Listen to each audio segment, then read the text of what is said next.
The most challenging component in the O-level English examination, the comprehension paper, stays true to its namesake.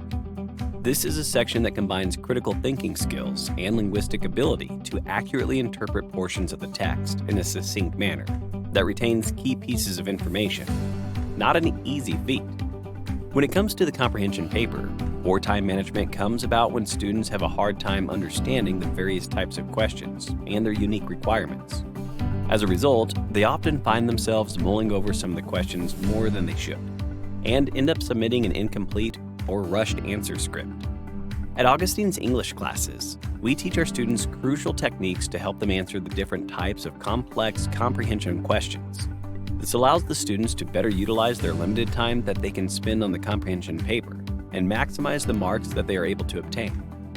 With more than a decade of teaching experience, our curriculum-based programs for English tuition have helped countless secondary students gain significant improvements in their grades. So, what are you waiting for? To find out more about our English programs, please visit our website.